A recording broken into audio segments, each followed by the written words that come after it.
what I try to help people understand is obviously, you've got a big job and it's a great job because it's an opportunity to impact a lot of people's lives. I mean, that inbound visitation creates economic impact that keeps food on the table for small businesses and their families, right? So this is a big thing. We change the world. We really do.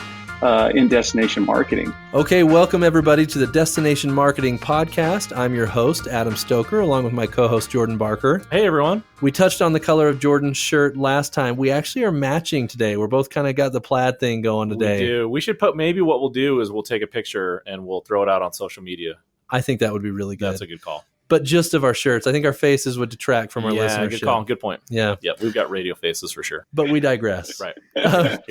We've got a special guest with us today. It's actually, I met Josh through an acquaintance of mine. It's Josh Collins. Josh has been in the digital marketing side of destination marketing for years and years. And I had the opportunity to chat with him a couple weeks ago and kind of get to know a little bit about his skill set and some of the experience that he has in the industry, and was really intrigued by some of the tools he told us about. In fact, we'll dive into one of the tools that he turned me on to that we're preparing to roll out to our client base. And so excited to have Josh on. Josh, how you doing today? I'm doing fantastic, Adam. Thanks for inviting me. I feel so special right now. This is really cool. You know what? You are special, Josh, and I learned that quickly getting on the phone with you. I love it. Well, thanks for joining us. We have kind of a kickoff question that we ask everybody before we dive into who you are and what you do and all this stuff. Tell me about your dream destination. If you go anywhere in the world, where would it be? Oh, so I love this question. It's there's no doubt about it. I have no problems. I already know what it is. It's Coogee Beach, Australia, outside Sydney. I've been there a couple times, and I would go back today, hands down. It's just beautiful. It's just one of my favorite places in the entire planet. That's awesome. That sounds like a good time. I'll have to add that to the bucket list. And that's very specific. Yeah, exactly. See, that's the thing. It's really specific, I just have loved it there. I've been there a couple different times. I've spent probably, 3 weeks total down there. And it's just a glorious spot, a little heaven on earth for sure. What makes it unique? So I think, one of the things I loved about it was just the people, the culture, right? I mean, obviously, if you're in destination marketing, there's coffee shops, there's events, there's shopping, there's food, right? I mean, there's great. Those things are great everywhere, right? Many places. But the thing that really differentiates them is each specific and unique culture. And I think the culture of Coogee Beach is just my speed. I mean, it's a speed that resonates with my soul deeply. And the coffee is great there. The beauty is there. The scenery. It's just, I could just sit there and just really be at peace. And that was here's the other piece of it too, to be really, okay, this may be a little too nerdy for you, but, right. But this is where some of my brain goes, but there's something about that destination to me that helps you really experience time in a different way. And if you're familiar with time, right? This is getting deep, Josh. I like it. Okay. So just stick with me here, but right there's something about time. Obviously, there's a couple different facets. We don't see it so much in the West here, but you've got Chronos, right? And then you got Kairos, right? So two different kind of Greek understandings of time. One, Chronos, chronology, right? That's kind of our linear way of thinking about time. But the other, right? That's more like a deeper sense of time. Like, in other words, it's a way to experience time that's a little more standstill, has a little more depth to it, right? A little more meaning, a little more shape to it.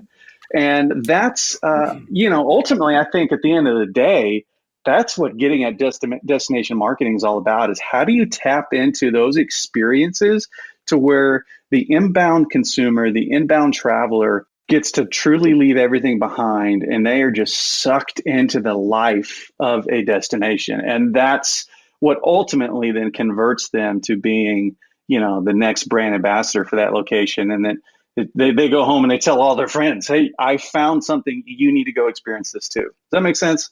It does. Yeah, I think you mentioned something. Anytime you find a place where you can describe it and say that it resonates with your soul, I think you found a pretty good spot. So yeah, I think that absolutely, that definitely stuck out to me when you mentioned that. I was like, okay, that's a pretty good phrase. I like that. I like that a lot. Yeah. But that is a little nerdy of me, though. Sorry, I did. No, but you know what? Like Today is a technology and digital marketing focused episode. The nerdiness of it is just, it fits the brand of this episode. Are you insinuating that those that are in digital marketing are nerds? Is that what I'm taking away here? I mean, I don't want to point fingers. Okay, got it. I don't want to point. But why are you pointing your finger at me? Maybe I do want to point. Okay, fingers. Because you literally are pointing your finger at me. No, I think don't get me in ahead. trouble here, guys. Don't get me in trouble. Well, Josh, I think you've already kind of given an overview, or it's a good segue. Obviously, with the way that you're talking about, fit your favorite destination, you have certainly a strong experience in destination marketing. And why don't we double click there for a little bit? Why don't you tell us a little bit about your background, who you are, how you came to be, a destination marketer, and what your role looks like today? Yeah, great question. I mean, I honestly kind of fell into it. Never really. It wasn't the dream gig, right? I wasn't a 7-year-old going, man, I can't wait one day to be a destination marketer. And the more people I run into, it seems like that's a similar experience. It's almost like destination marketing found me more so than I found it. And I think the beauty for me is my background really has been around live entertainment, music business. I've kind of grown up in the music business ever since the time I was 5 and 6 years old. I've been on tour buses. I've been in various kind of environments, on stages and all over the world. So I have been in and or around travel my entire life, but wasn't really aware of a travel industry per se, right? Which makes sense because you hear, right, travel and tourism is kind of the hidden industry. So it makes sense. It's not necessarily a really big and upfront industry like cars, manufacturing, or technology, right? Or things like that. But so I kind of, I have traveled and toured, was all over the world with lots of different groups and different bands and entertainers, and started having a family, and eventually I'll keep this totally PG, but needed to no longer be doing the things a young man traveling the world would need to be doing or was doing, right? So okay. So Fair enough.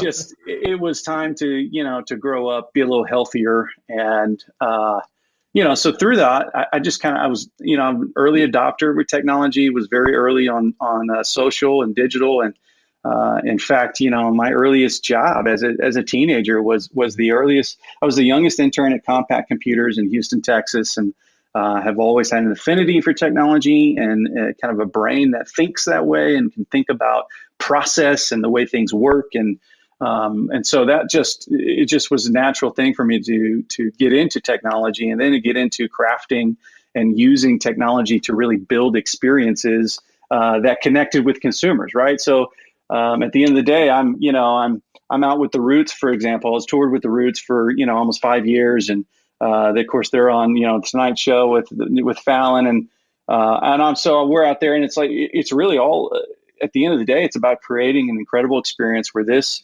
entertainer connects with this audience, and that's a real magic moment. So in similar ways, we were talking about time earlier.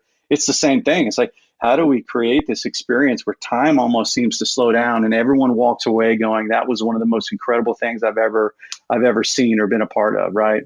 Yeah. And Josh, I've got to double click on something you said.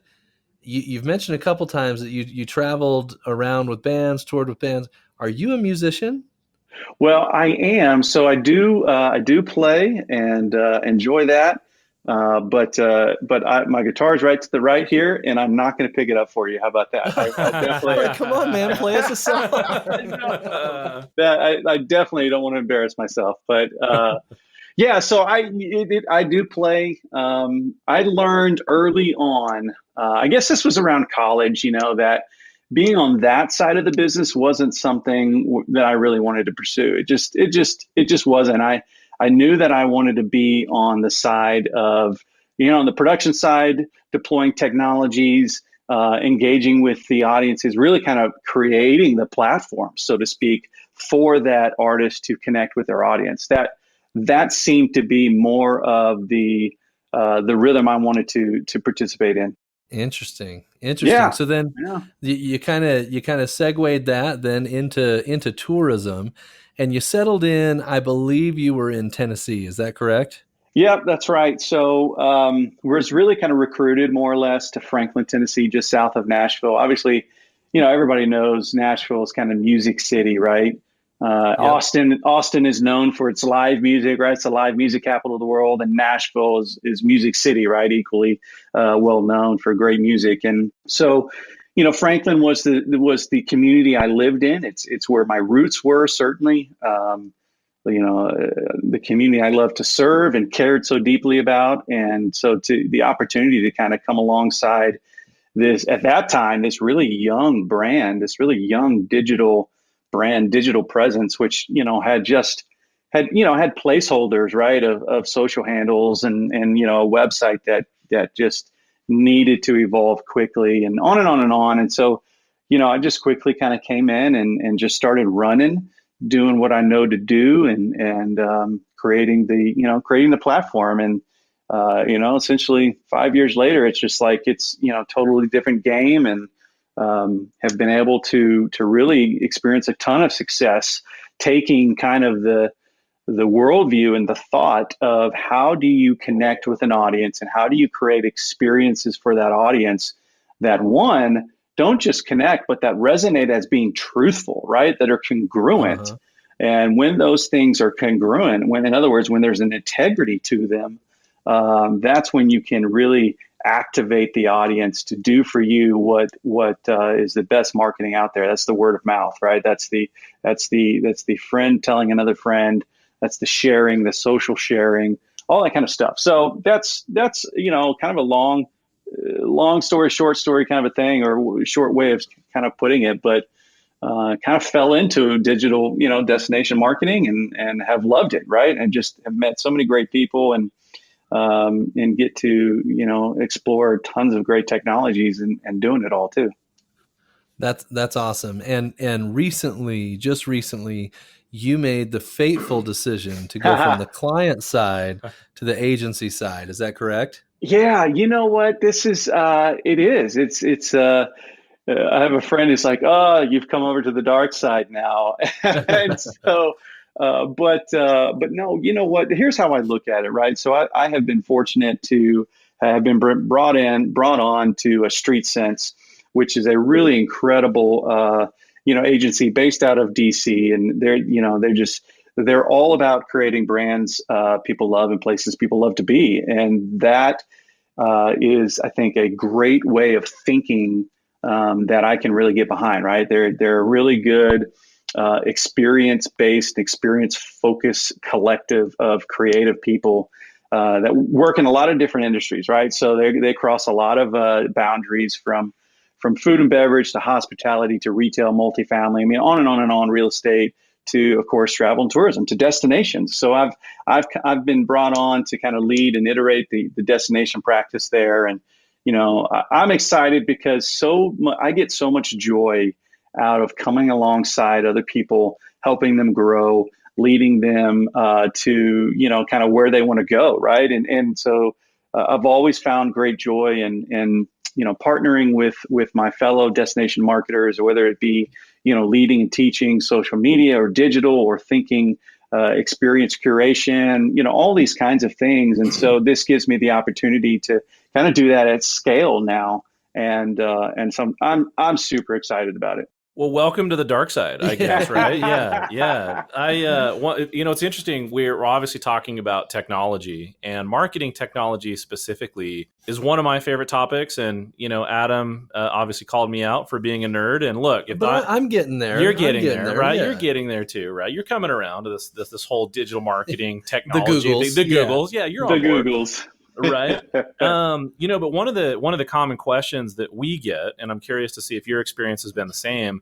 There's so many different marketing technology solutions out there. And so, there's an individual, I'm sure you've heard of him. And for the listeners out there who haven't, maybe I'll give a little bit of context, but there's an individual by the name of Scott Brinker, and he's a marketing technologist that's pretty well respected, And every year he puts out this infographic. And for those of you who haven't seen this infographic, it's a collage of all of the different logos of different marketing technologies that exist. And so he kind of does the timeline, and he starts from, 10 years ago, what the landscape looked like. And it was a small handful of technologies that were available to the public. And then fast forward to 2019, and the number of marketing technology solutions that he was able to kind of wrap his arms around and bucket is just over 7,000. And so right. It's crazy to think about, right? A lot of times we sit down with folks, and one of their common questions is, where do I start? What tool should I be thinking about? And so maybe we can start there. Are there tools that you have, you've used in the past that you would say, hey, these are definite, you need these in your toolkit, and these are, you can't live without these platforms? Anything come to mind there that you'd recommend? Oh, well, absolutely. And I love the example of Scott that you brought up, because it's like, it is extremely overwhelming when you just start when you fire up that Google machine and you type in anything, help with Twitter, right? Or whatever it is. Good luck, right? You're inundated, right? And not only are you inundated, but people are buying your attention. So it can be a really difficult, path of trying to figure out, well, how do I know? What do I do? Is it this one or that one or whatever? So that's something I love to kind of help coach people through as well. And so as far as like the top 10 or top 5 in my tool bag, obviously, if you're in a social space, I think hands down the best tool available is Buffer and their suite of tools. The platform and the brand that Buffer has built is, in my opinion, it's just amazing. It's better than the others. I've used them all. I think what sets them apart is their culture, right? Their internal culture, transparency, collaboration, creativity. They are honest, and you can trust them. So when they say they're going to do something, or when they mess up, they're honest. They deal with it. They don't hide it. They don't give you these, corporate jargon for what's going on, or we'll get, you know what I mean? Like, you're dealing with real humans that really care, and that comes through everything they do. And that's part of why I think they make and create a great partnership for anybody, looking to succeed in kind of the social space. Interesting. So tell me, like, if I'm a destination and I hear you talk kind of high level about Buffer, tell me the kind of key thing that is going to make a difference for me and my destination by using that tool. Well, so yeah, obviously it helps you schedule your content, right? So that's the basics. It'll help you schedule. That's one tool they have: schedule your content across your different channels, right? Integration with just about every browser that you're going to use out there. Really helpful workflows on, just getting content that's going to resonate and connect with your audience as quickly as possible in front of your audience. So they work really hard on that. I feel like they should be paying me to say all this stuff, by the way. This is a pretty good endorsement. No, but then, they've got great analytics, a little suite of analytics. I think that is helpful. Again, most marketers they want information that is helpful, that is quick, and that doesn't take a ton of time to interpret. And I think that, Buffer does that really, really well. Another thing I love that they do too is they give a good listening solution. So their Respond product, I think, is really fantastic, which is super helpful. This is something I think destination marketers really struggle with, is really being attentive and learning to listen to their audience. And, I've had so many great teachers kind of teach me the importance of learning to listen, right? I've got 2 ears for a reason, and one mouth for a reason, right? So there's that sense in which it's just really, really important to learn how to listen well. And so I think Buffer's Respond product does a great job of that. And then it makes it easy to get back to those people who are mentioning you or tagging you or asking you direct questions, right? So those are a couple of things. And then on top of that, though, their thought leadership, their blog, their thought leadership is just on point.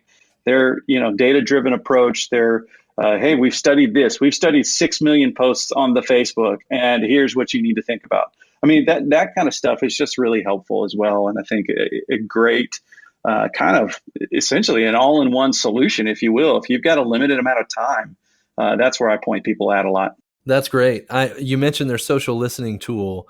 Meltwater also has a social listening tool. Are you familiar with how it compares to Meltwater for those that may have kind of signed up with that? Do you know the differences between the two? I would say yes, I am familiar with Meltwater. Same with Muckrack. I don't know if you're familiar with Muckrack as well. That would be another good one to use on the listening side you can do. And of course, Muckrack is a little bit, and Meltwater both, right? They're a little more expansive. So the listening is a feature of it, but you can do a whole lot more with Meltwater. The biggest thing I would say for a destination marketer is you've got to kind of create this sense of priorities of what's most important to you, right? Where's your budget? How much do you want to spend?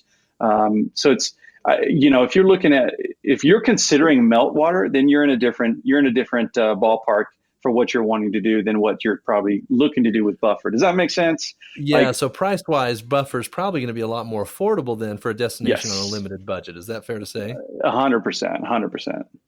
Awesome.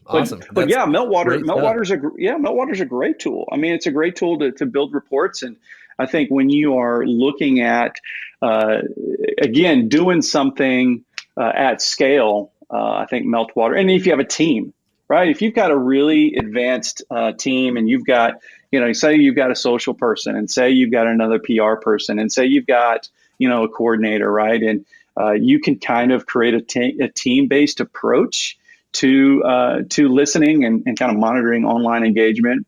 Meltwater is a good choice for that as well. Nice. Makes a lot of sense. I think one of the things that we often run into is, either clients or folks that we talk to, they have a lot of tools or a lot of technology that they either have access to. Some of those tools are free. Some of those they pay for. But oftentimes we find that some of those platforms, they end up getting a little underutilized, right? They just don't use them to their fullest extent.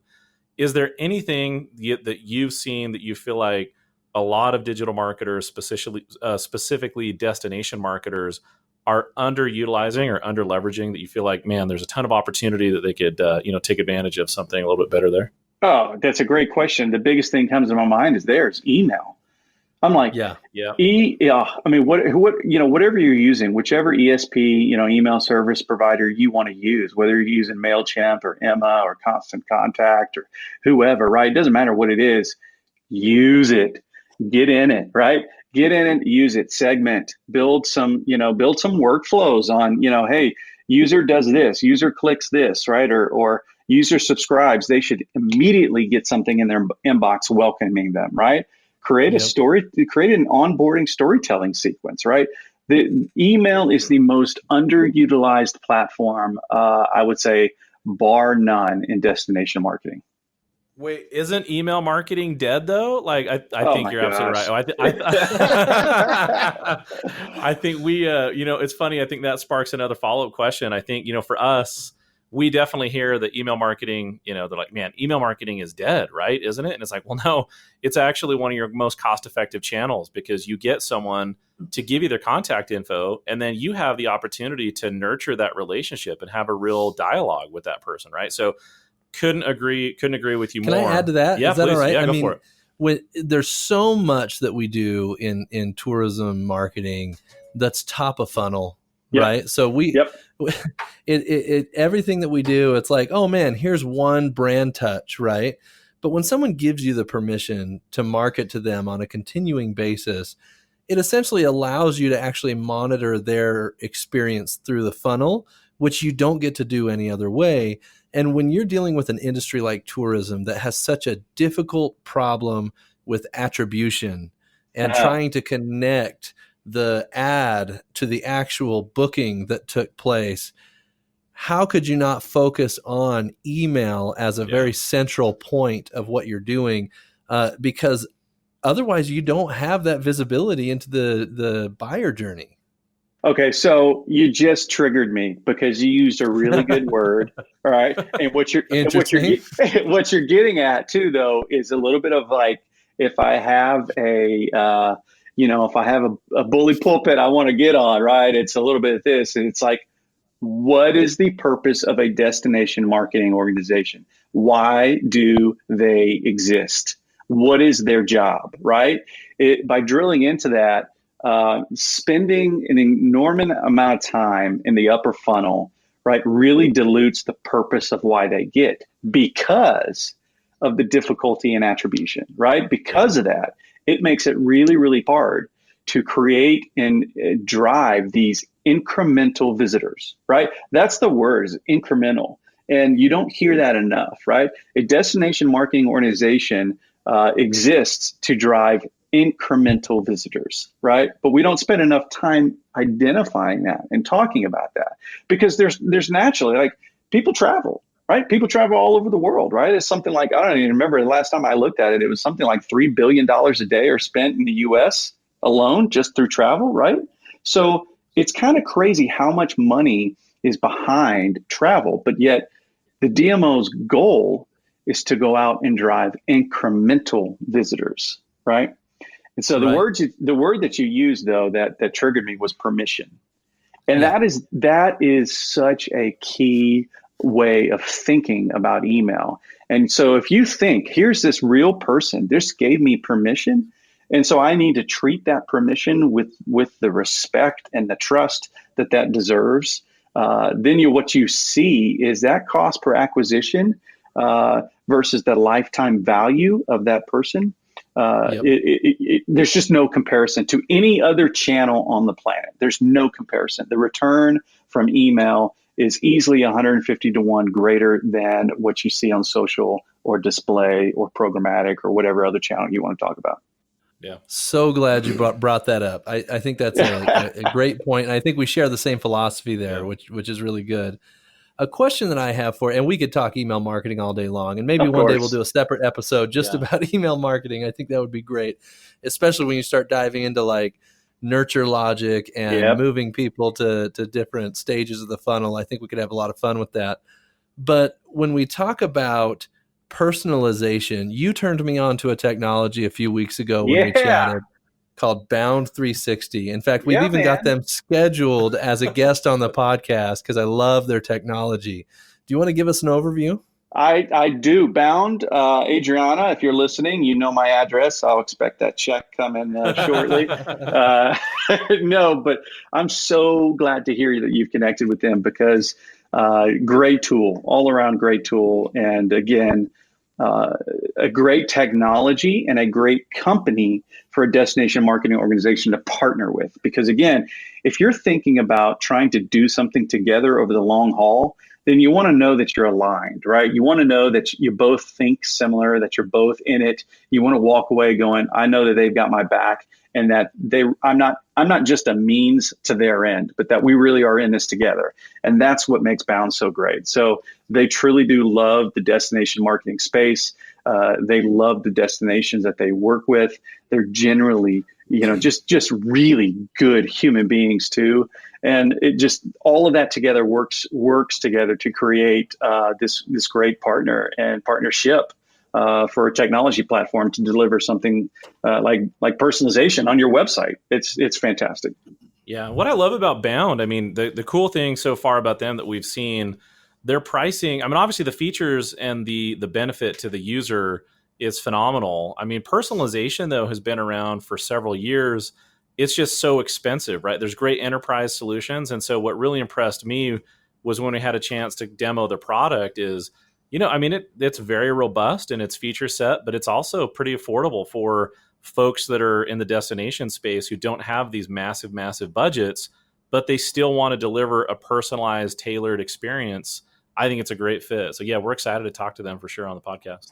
Oh, well, the metrics behind it all too are really incredible. Like, I don't know if you guys have seen the latest, studies on this or not, but it's like 91% of consumers say that they prefer brands that offer personalization. That's crazy. So, I mean, 91% of consumers are telling you as a brand, if you will treat me like a human being and you will personalize your offerings to me, that's what I want. Right. So Bound, Yep. I mean, Bound does that. Bound, in my opinion, Bound does that better than just about anybody I've ever come across. And it makes it super simple to use. Pricing is really straightforward. The platform and how they're iterating, their platform is really great too. And, they're a joy to work with. It's good and really relatively easy onboarding and setup time. Really great strategies to think about too. If you're a destination marketer, strategies from thinking about geography. Hey, I'm going to target, this state versus that state. You're going to behaviorally, I'm going to have create an inbound experience for a first time visitor versus a second time visitor, right? The ability for you to deploy Bound across your site in lots of different ways. I could speak alone just on what we did at Franklin, Tennessee and how we utilize it, but the metrics are just stunning how when you connect with a consumer the way that they want to be connected to, how that shows up down the funnel. It really, it works, right? It just works.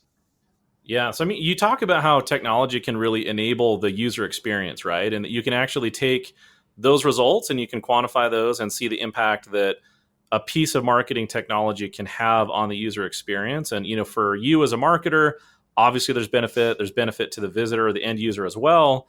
How do you decipher with all of the different solutions that are out there? There's a lot of shiny objects that are out there, right? There's the latest and greatest new piece of marketing technology. You go to any conference or trade show and someone's either on stage talking about some innovative new solution, and then fast forward 6 months later, and that solution, either didn't pan out like they thought it would, or, it just is no longer relevant.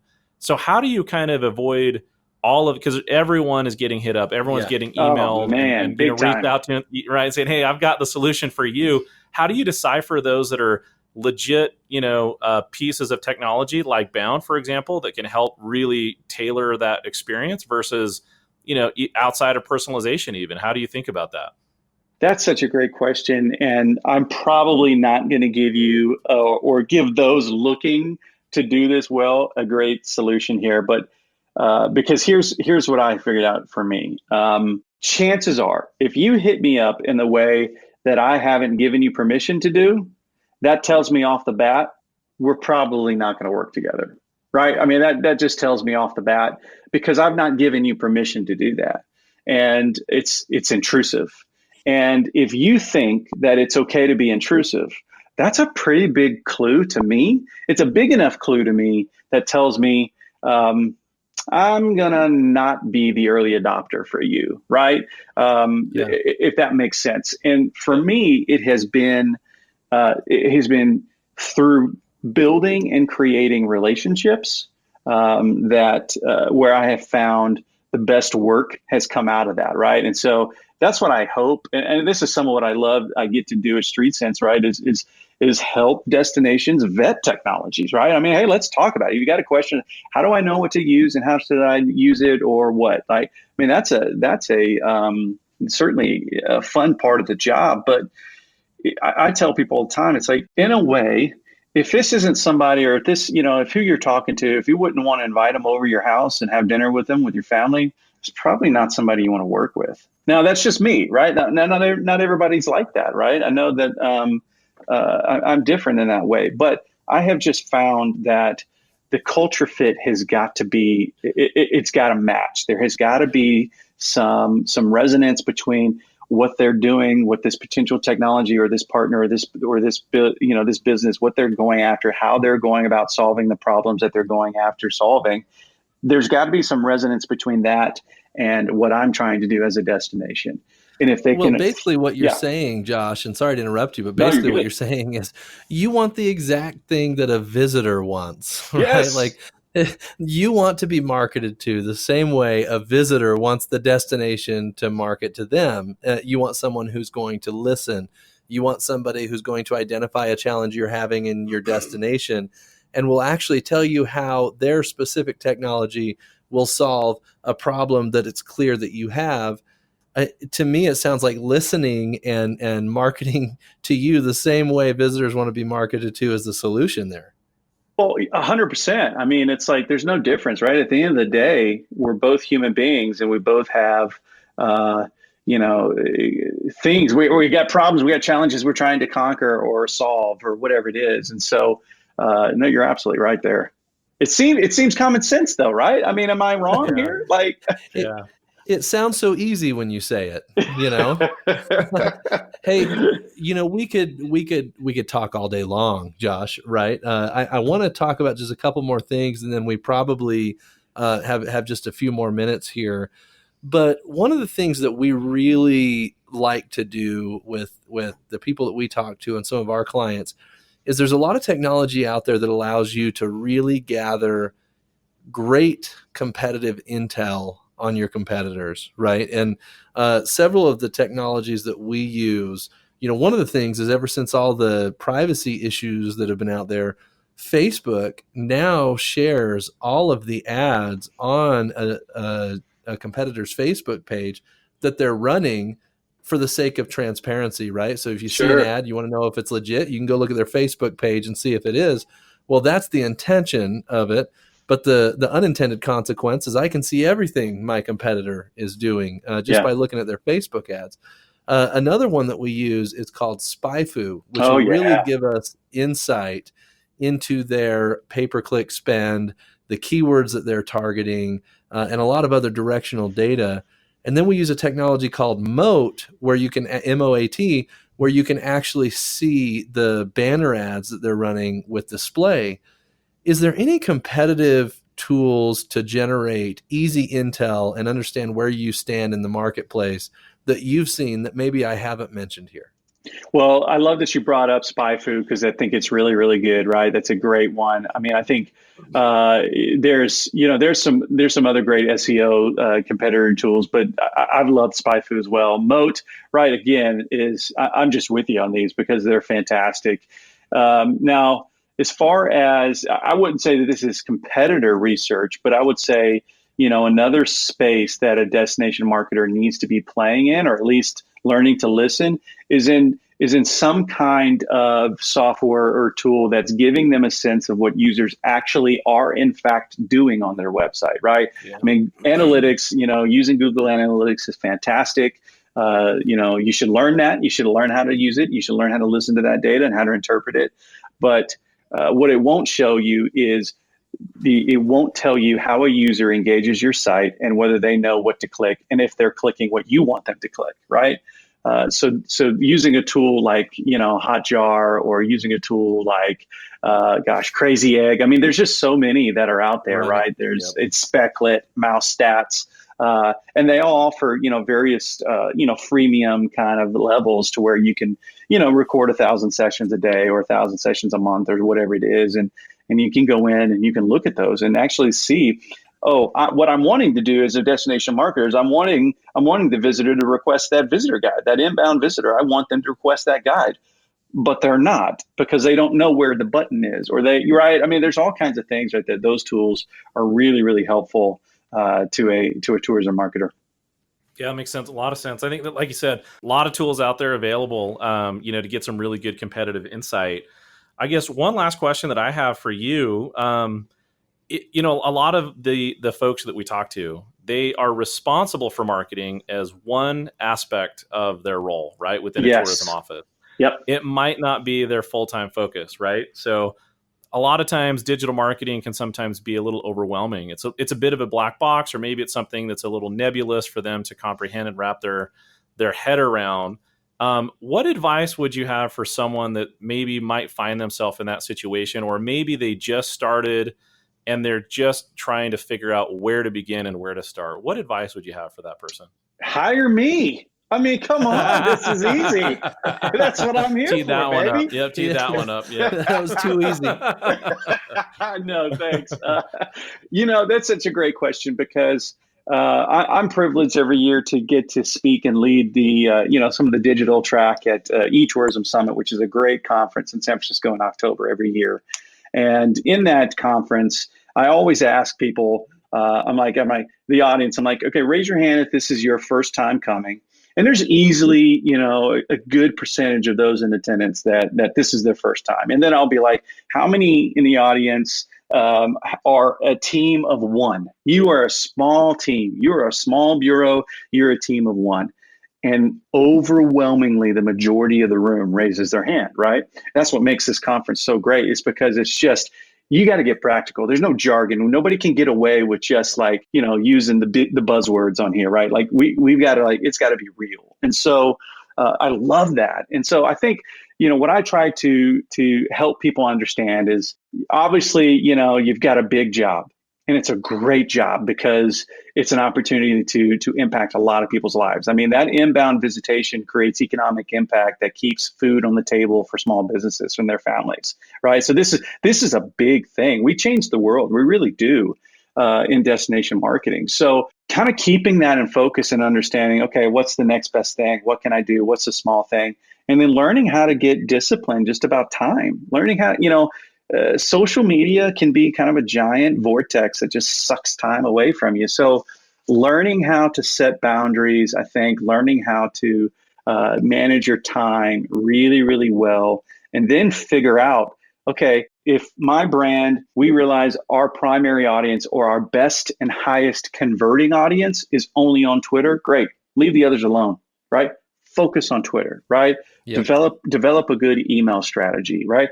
Like less is more. Just because there are all these tools doesn't mean you got to use them, right? I mean, at the end of the day, doesn't mean you got to use them. So there is some contextualization that needs to happen to these destinations and their specific, requirements. But I think, those are some of the big ones. And then what you'll find, I think sometimes is there are some tools out there that maybe you're using 5 tools to do 5 things. And there's one tool that'll do all 5 of those things. So sometimes it's actually upgrade. You know what I mean? Sometimes it's actually upgrade the tool and you can become more efficient.